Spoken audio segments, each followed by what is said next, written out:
Hello, everyone, and welcome to our educational session. My name is Paul Arsov, and I'm the founder of the Decentralized Web project. I'm going to talk about this project and other projects that we are working on in the end of this presentation. But the topic of this presentation today is on the growth as a radical alternative to capitalism in business contexts. Degrowth has sparked the imagination as a radical alternative to capitalism, but we have to ask ourselves the question, can it actually work in business? Well, it offers a clear critique of endless growth, which is basically the basis of capitalism.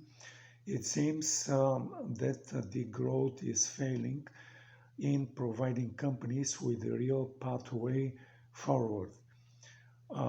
This challenging narrative, policy-driven orientation, and inability to overcome systemic barriers. So is it any wonder that the growth struggles as a business model and in business context? There had been a presentation which was done in the beginning of the previous year, 2024, by Martin Reeves, the chairman of BCG Henderson Institute. And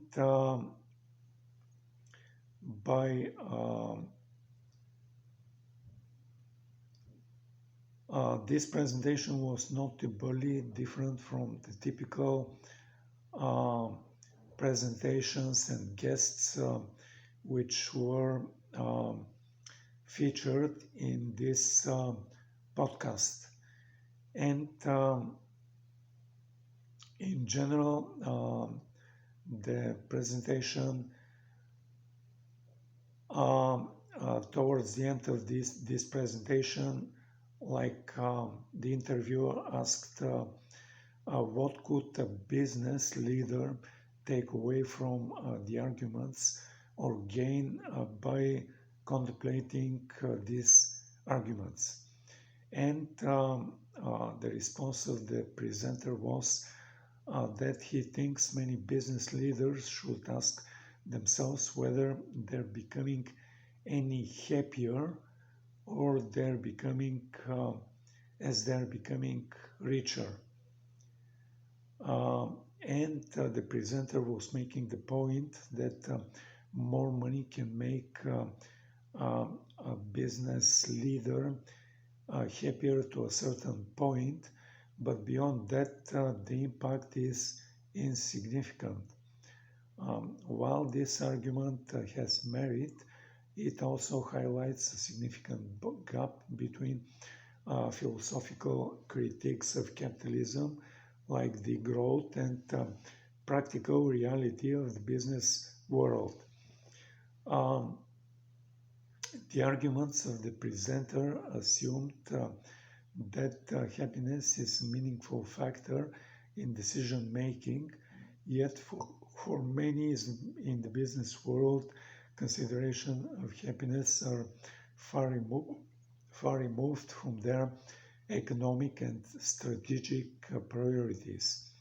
Another interesting example for this gap also came up when, in response to arguments of the presenter that we need systemic change to effectively address climate change, extreme inequality, and other pressing global challenges, the interviewer commented that that will be quite a shocking idea for many business people.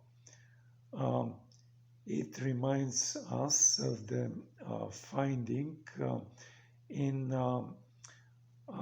2024 Price Waterhouse uh, um, consulting survey that almost half of the CEOs worldwide, for example, believe that they will need to reinvent their business to stay viable over the next 10 years. With such a need for change, one may think that it would allow for more openness to systemic change. But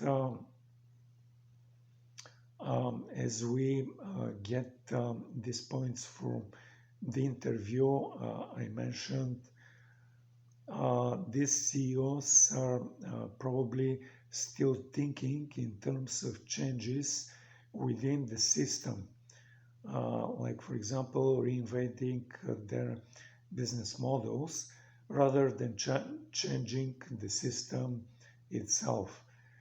These gaps haven't gotten any smaller since the last time we looked at the growth business models, and as the last time suggested that the business sustainability challenge that we face is creating a successful degrowth business models. From that time in the past, we still see sustainability in the business struggling to make a real difference. We believe we need systemic change to move the needle on sustainability and climate action, but we don't think the growth is a viable path to make this happen. If anything, from the past thinking and presentation on degrowth, we have to conclude that while degrowth is accurate in pointing out the weaknesses in the current system, it continues to fail at offering existing businesses and entrepreneurs a viable playbook for building, designing, and scaling the growth-oriented alternatives. Thinking about the growth in terms of a planned reduction of energy and resource use designed to bring the economy back into balance with the living world in a way that reduces inequality and improves human well-being. This hints at why this is a challenging concept for business. Framing of the growth as a proposal for radical reorganization of society that leads to a drastic reduction in the use of energy and resources, and that is deemed necessary, desirable, and possible. You may see the challenge of translating this premise into the world of business. The challenge for businesses, in my opinion, is driven by three key elements: dealing with a policy-driven agenda in a business context, then confronting an undesirable narrative, and the third is attempting to counter the very system the capitalism operates within. So let's look at challenge number one, dealing with a policy-driven agenda in a business context. Businesses have a hard time translating an agenda that is more policy-driven into the world and language of business. To some extent, I find it not too different from uh, the difficulties businesses have with translating uh, into the language of business. As we pointed out, uh, they're not truly business oriented in nature, which makes it even more difficult to use them meaningfully, but easier to use them for like SDG washing.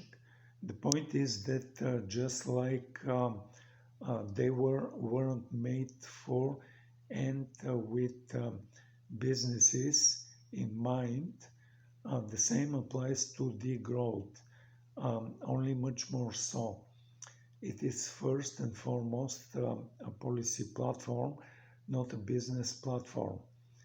And so when some people talk about ideas such as scaling down destructive sectors such as fossil fuels, mass-produced meat and dairy, fast fashion, advertising, cars and aviation, including private jets, or ending plant obsolescence, they envision a top-down regulatory approach driving these changes, hopefully with public support and pressure behind it.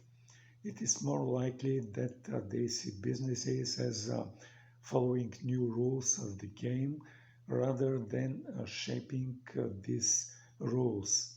And still, is there a role for businesses in this roadmap? This remains unclear. Yes, companies can play a role of policy fast movers, but can help push forward new policies by role modeling them, helping to normalize these policies and creating more favorable environment for policymakers working to advance this agenda on national level. At the same time, what incentive does business leaders have to stop selling dairy products, Unilever to stop advertising, or Apple to stop engaging with plant obsolescence, as long as the cost of change is greater than the cost of continuing with this strategy and doing business as usual. Degrowth may offer companies a moral North Star, like, for example, anti-consumerism, simple life, local food, and etc., but not a strategic action plan. It offers the companies very little clarity and guidance on how to prepare for a post-growth era and why they should engage with this radical agenda in the first place. We shouldn't forget that this is not done in a vacuum. Other frameworks, such as net zero goals and climate transition plans, offer businesses a much more comfortable and feasible way to engage with key societal and environmental problems. The challenge number two is the narrative. Degrowth or less consumption is such a hard sell with people. Like climate change is a big problem, but getting people to buy less, that's really a big problem. Let's be honest, degrowth has a narrative problem. While a growing number of people are not happy, to say the least, with the current economic system, degrowth hasn't been able to build on it and establish itself as an appealing alternative. Most people in the global north or the Western countries or the wealthy countries, they don't see yet how downscaling of production and consumption could benefit their lives. And it's not like the degrowth is not trying to make the case on why it is a better alternative for people. Proponents emphasize the concept of a radical abundance, portraying the shift to a degrowth-based system as a positive transformation, one with significant upside even for people in the global north. It is a very different kind of abundance where we share things, help each other, and we have that feeling of security. Um, like the proponents expand on this vision, describing a life with more opportunities to do sports, to go hiking, to take up gardening, and get back in touch with nature. We will have time once again to play guitar, paint pictures, read, and etc.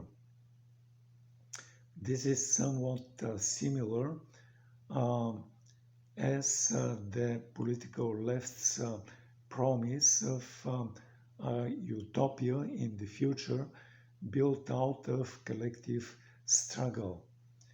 While the growth proponents emphasize the utopian vision, most people perceive it instead as a call for immediate sacrifice.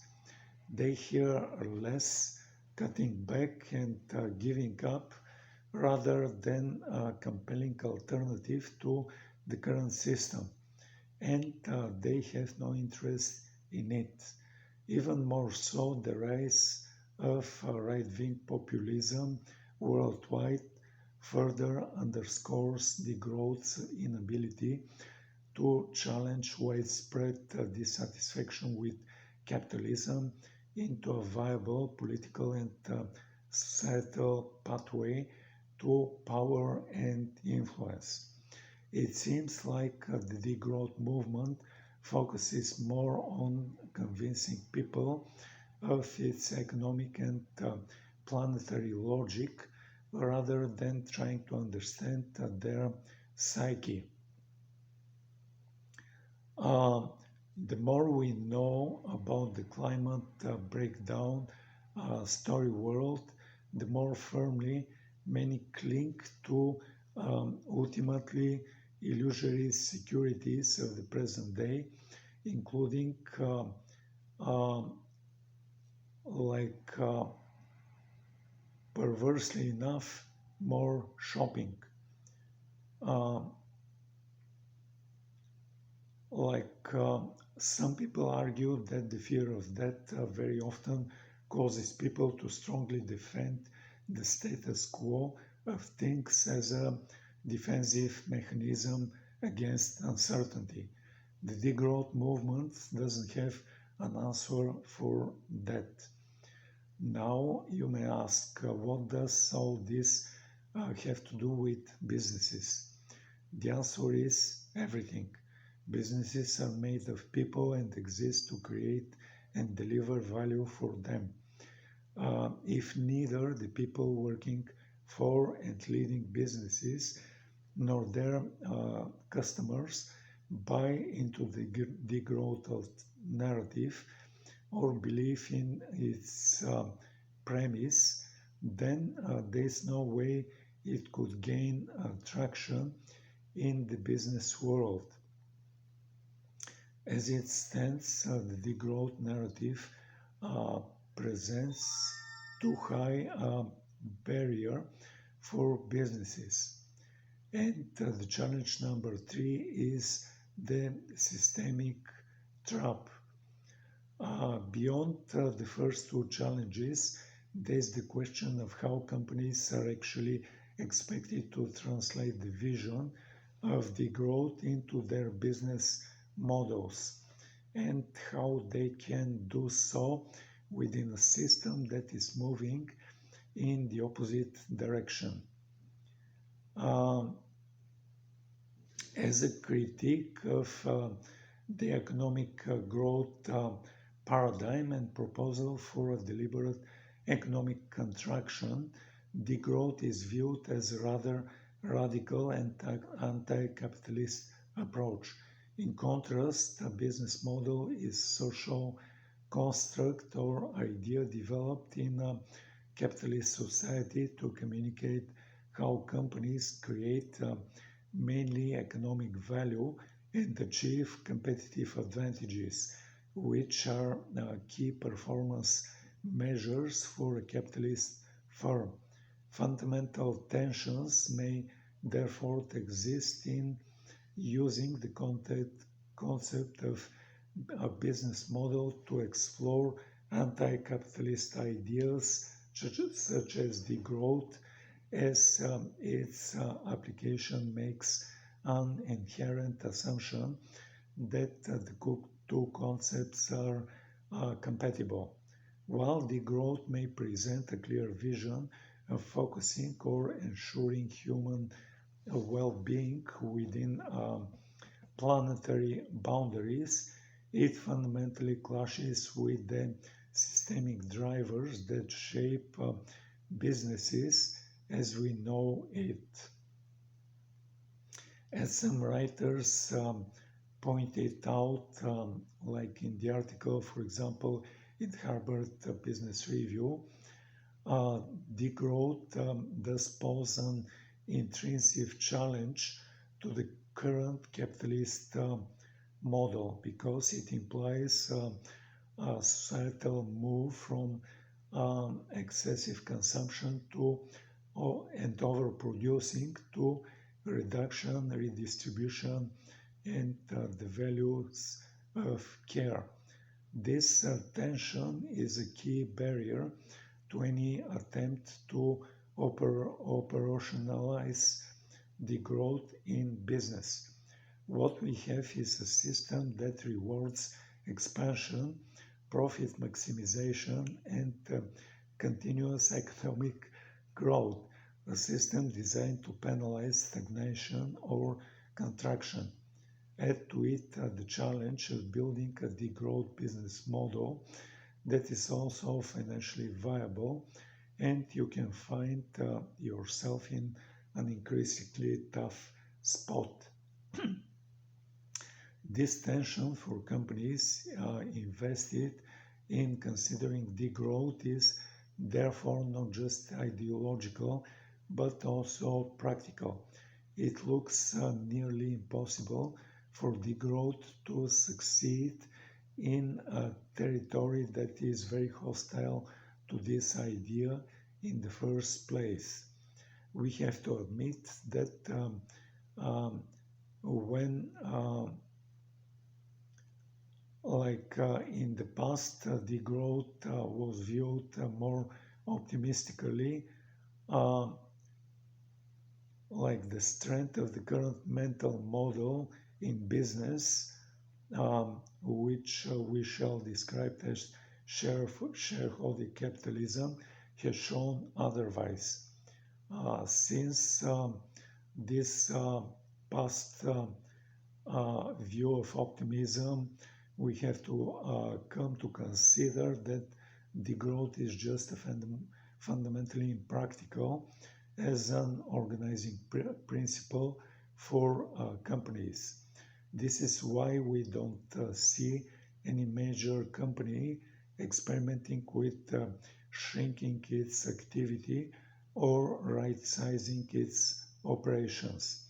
Even among small companies, only a few are attempting it, so it is no surprise that the list of large companies engaging with degrowth is virtually non-existent. Even Patagonia, often cited as a potential example of degrowth business model, does not truly fit with it. Ultimately, it does not encourage people to live with less. It continues to sell its product, and this is primarily new product which were manufactured with raw materials, and people are using them as new products, and they're paying them with like steadily increasing prices and value. And this is not something suggesting that people should not buy its product. What we do have are companies experimenting with what can be described as growth adjacent business models, working to reduce overproduction, adopt circular practices, support resource reduction among consumers. Some projects are good examples. Um, for example, a project which involves leading brands across high-end active wear, retail, and mass market fashion, which aims to demonstrate how to decouple revenue from production and resource use. But this is presented under the guise of creating a circular economy for fashion. In other words, the degrowth vision is demoted to a lighter, circular vision that, while still challenging, is more feasible to implement. For most part, is what we have right now, circularity, that is degrowth adjusted at best, with ambitions focusing mainly on improving efficiencies upstream, along with development of models that keep products in use in the economy and have the potential to decouple revenue streams from production and resource use. Buy, repair, rental, resell, and remaking. These are all early age attempts that, to be honest, don't yet challenge the dominant take, make, waste system, as highlighted in some reports of degrowth. The fact that even a diluted version of degrowth struggles to scale is yet another indication of how the harsh reality of capitalistic markets and system squashes any serious challengers like degrowth. Is there, we have to ask ourselves, is there a glimpse of hope for degrowth in business?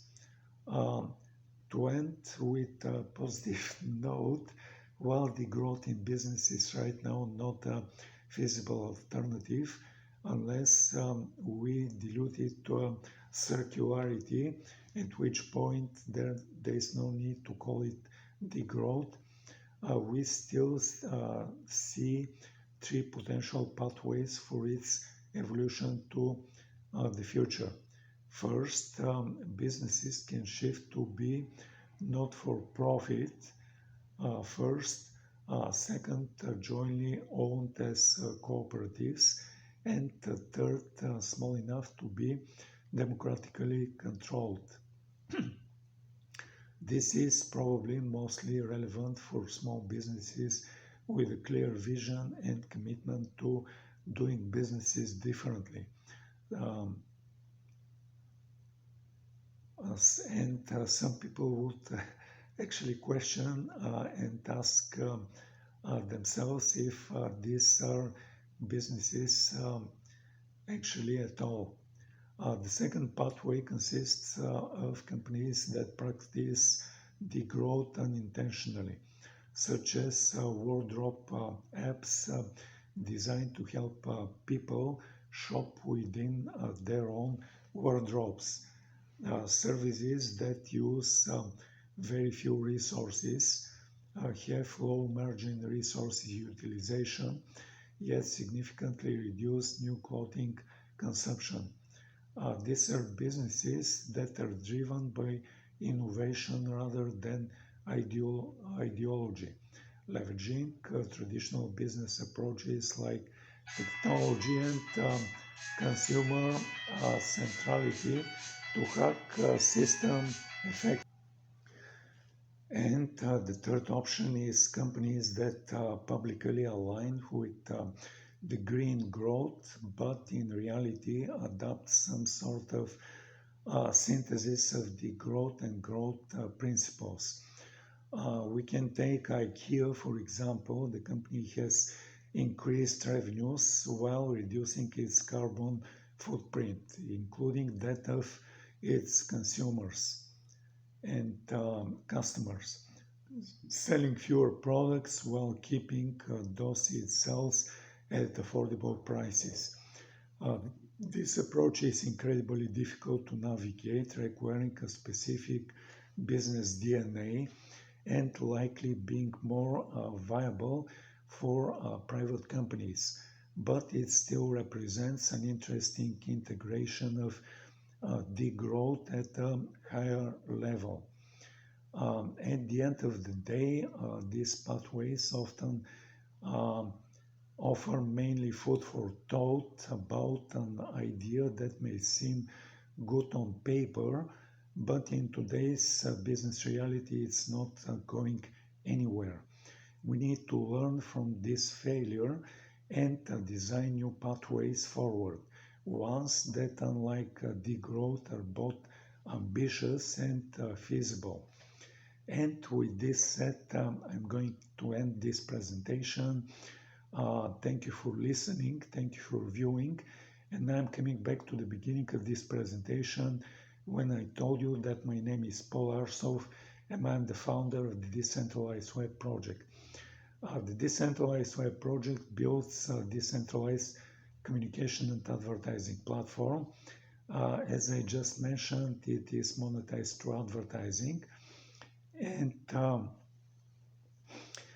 website and URL of this project is decentralizedweb.org.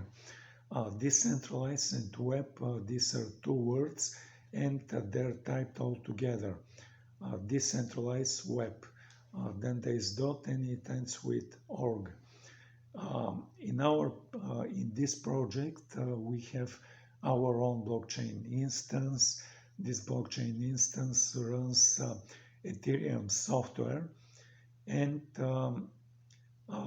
this blockchain instance is offering rewards for users who are joining our platform, users who are inviting other people to become new users to our platform, and these users inviting people are getting rewards for these invitations, and users on our platform are also rewarded for viewing advertising. With this said, I like to tell you that the meaning of decentralization and decentralized communication in our platform is different than the meaning put by blockchain technology. Blockchain technology has multiple and fundamental flaws which prevents it from being a driver of decentralization. In our view and implementation of decentralization and decentralized communication, decentralization is implemented by direct communication from user to user without going to a third party, namely a server or a central point which collects information from um, participants and then distributes this information back. So what we do is direct communication from user to user without going to a third party. And with this said, I'm ending talking about this project. The second project that I like to mention is our 3D NFT marketplace and collection of NFTs. With three-dimensional objects, there has to be some special software which loads and displays the 3D object. And from the very beginning, we decided to build our own 3D software engine. What this 3D software engine does is it reads the file of the 3D object, then it opens a window on a computer screen, it displays the 3D object, and then it starts animating the 3D object in a way of moving it in a random fashion around the window. But in addition to these basic capabilities of our 3D software engine to display 3D NFTs, our 3D software engine also has multiple additional capabilities. The first additional capability of our 3D NFTs is the capability of speaking. The 3D NFTs can speak in either in a male voice or in a female voice or in a whisper kind of a voice. In addition to the three basic voices, there are three different flavors of voices. A voice can be spoken in a normal speed fashion, or in a fast speed fashion, or in a slow speed fashion. Then you can, if you pick a male voice and it is spoken in a slow speed fashion, then this voice can come as the voice of an old person or the voice of a very masculine person. On the other hand, if you pick a female voice and it is spoken in a fast speed fashion, then this voice can come as the voice of a little girl or the voice of a funny person. If you the next additional and important capability is the capability of voice recognition. If, for example, you have a 3D NFT moving in a random fashion around the window, you can issue your very first voice command to the 3D NFT to stop moving. And then the 3D NFT is going to stand still and stop moving. You can then issue following voice command to the 3D NFT to move left, then move right, move up, then move down, come closer, zoom in, go further away, zoom out, and start rotating. The next additional and important capability of the 3D NFTs is the capability of them having a basic artificial intelligence. Wow, really wow. You can ask the 3D NFT what is your name, and then the 3D NFT is going to tell you their name. You can ask the 3D NFT who are you, and then the 3D NFT is going to reply in few sentences of who they are. You can ask the 3D NFT to describe something. For example, describe Web3 or describe decentralization or describe Russia. And then the 3D NFT is going to describe in few sentences with a voice about Web3 or decentralization or the country called Russia. The last additional but not least important capability of the 3D NFTs is the capability of them being displayed in a way of stereoscopics. What stereoscopics means is that part of the 3D NFT is going to be displayed in red or reddish colors, and another part of the 3D NFT is going to be displayed in blue or cyan colors. Then you can request displaying the 3D NFTs in a way of stereoscopics. But before doing this, you have to come to the website of the 3D NFT marketplace. And now is the time to tell you the name and the URL of this website. It is 3dnft.decentralizedweb.org. 3D NFT is typed in a way of the number 3 followed by the letter D followed by 3 other letters NFT. And it is typed all together 3D NFT.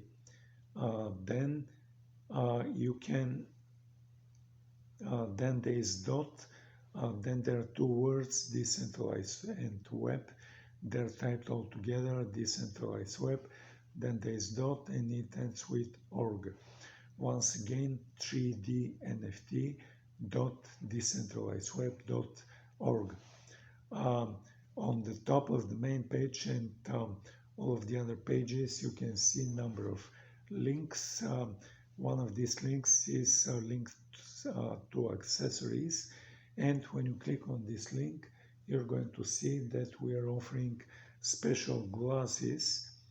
And when you click and order one pair of these glasses, you're going to see that one lens of these glasses is red and the other lens of these glasses is blue or cyan. Then you can put these glasses on. You can request displaying the 3D NFTs in a way of stereoscopics, and then you're going to see the 3D NFTs as coming out of the flat two-dimensional computer screen, and you're going to see them in real 3 dimensions. But with this said, I'm ending talking about the 3D NFT software engine and the 3D NFTs capabilities. And I like to mention something about our 3D NFT marketplace. In our 3D NFT marketplace, we have our own blockchain instance. It runs Ethereum software, and it is the same software which runs on Ethereum mainnet. It runs on Binance Smart Chain. It runs on Polygon Matic Chain. It runs on Avalanche Avax Chain, and it runs on many other famous and not so famous blockchains. By having our own blockchain instance, then we do not charge our users for to pay gas fees for the deployments of the smart contracts for the non-fungible tokens, and our users do not pay gas fees for transactions of transfer of ownership from one user to another user. But in addition to this, we allow our users to pay for purchase of 3D NFTs in 4 different crypto coins, and currently the choices include Solana Sol, Polygon Matic, Avalanche Avax, and Qcoin, which is a big centralized crypto exchange. They have a coin called KCS. In addition to buying and selling with crypto, we have a second parallel and independent way of buying and selling of 3D NFTs, and it is done entirely in fiat currency. You can, for example, you, the user, can have your national fiat currency, which could be different than US dollars, and you can purchase and pay for 3D NFTs in your national fiat currency. Then, after you play with this 3D NFT, you can put this 3D NFT for sale, and let's say a second user who decides to pay also with fiat currency which could be different than your fiat currency and different than US dollars. Then this second user could pay with the national fiat currency. This is going to be converted, and the payment is going to be converted to US dollars and deposited in our bank account. And then we are going to transfer the ownership from you to the second user, and then we are going to make a transaction and transfer and conversion from US dollars to your national fiat currency, and you're going to receive the payment for the sale of the 3D NFT in your national fiat currency in your bank account. And with this said, I'm ending talking a bit about this second project. I like to mention a third project that we're working on, and this project is building charger products for electric vehicles. We estimate that the number of electric vehicles is going to exponentially grow up, and ultimately is going to become insufficient the number of charging stations where owners of electric vehicles can charge their vehicles. Currently, there are a number of charging stations which are modeled after the gas station model, where internal combustion engines come to the gas station, they start loading fuel in their vehicles, they pay for the fuel loaded, and then they leave. In the same way, there are a number of charging stations where owners of electric vehicles can come, they can connect a cable to their electric vehicle, they can identify themselves, they can start loading energy into their vehicle, they can stay for a while, even with fast charging with fast charging chargers. It is not possible to charge instantly and as fast as loading fuel in internal combustion engine car. Like the owners wait for a while, then their car is loaded with energy, and then they pay for the energy and they leave. But we estimate that the number of these charging stations is going to become insufficient to handle the exponential growth of electric vehicles, and we are proposing the so-called parking lot model, where the owners of electric vehicles which are living in high-rise residential buildings, these buildings are outfitted with a ground floor parking lot or multiple underground floors of parking lot. We are proposing mounting charging products like the one type of products that we're building, and the owner of electric vehicle can connect electric cable to their electric vehicle, and they can request charging of their electric vehicle while they're at home, during the evening, during the night, and early morning. And with this said, I like to tell you the name and the URL of the website of this project. It is power.rstack.com. Power is the ordinary word for power, then there is dot, then there is a word which I can abbreviate it letter by letter. It is Alpha Romeo Sierra Tom Echo Charlie Hotel. Altogether rstack, then there is dot, and it ends with com. Once again, power.rstack.com. On the main page of the website, you can see 3 different surveys that you can fill and tell us about your requirements for charging products. And one of these surveys is about the hardware, the other one is about software, and the third one is about features for charging products. But also on the main page of this website, you're going to see an article comparing the gas station model versus the parking lot model.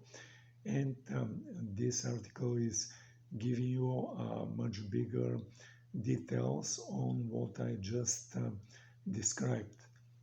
And with this said, I'm ending talking about this third project. I'd like to tell you about the fourth project that we are working on. And this fourth project is about building artificial intelligence agents products. Currently, we have a product which we have two different instances of artificial intelligences, and the first artificial intelligence instance, it is outfitted with its own voice, its own gender, and its own avatar. And the second artificial intelligence agents is outfitted also with their own avatar, voice, and gender. And these two artificial intelligence agents entities are based also on different large language models for each one of these two.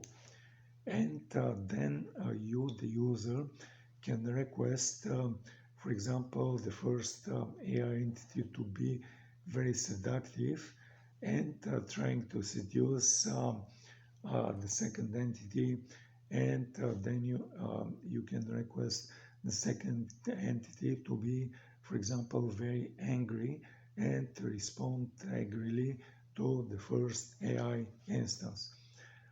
Then you can request start of this interaction, and then you can observe and enjoy this interaction and have fun. We are aiming with this type of product to establish a new category of entertainment and fun, and in this category the human is just an observer, and they're enjoying and having fun with interactions which are done by AI entities. With this said, I like to tell you the name and the URL of this project. It is ai2ai.decentralizedweb.org. AI to AI is typed with the letter A followed by the letter I followed by the number 2 followed by two other letters A and I, and it is all together AI to AI. Then there is dot, then there are two words, decentralized and web, then there is dot, and it ends with org. Once again, AI to AI dot decentralizedweb.org. With this said, I like to invite you, because we recently launched this project, I like to invite you to download the software which is displaying these interactions, and we have built-in initial credit which you can use to evaluate and see what AI to AI agents are doing. And with this said, I'm ending talking a bit about this project. I like to mention the last project that we're working on, and the last project is about building automation tools which are similar to web browsers like uh, OpenAI Atlas browser is, which allows users to automate actions done through a browser and put put this action into a single request, which the user can request one AI entity to perform, like for example buying some particular, ordering some specific food from a restaurant, or like buying an airplane ticket, for example. And with this said, I'm ending this presentation. Thank you for listening. Thank you for viewing. Have a nice day. Have a nice evening, and goodbye.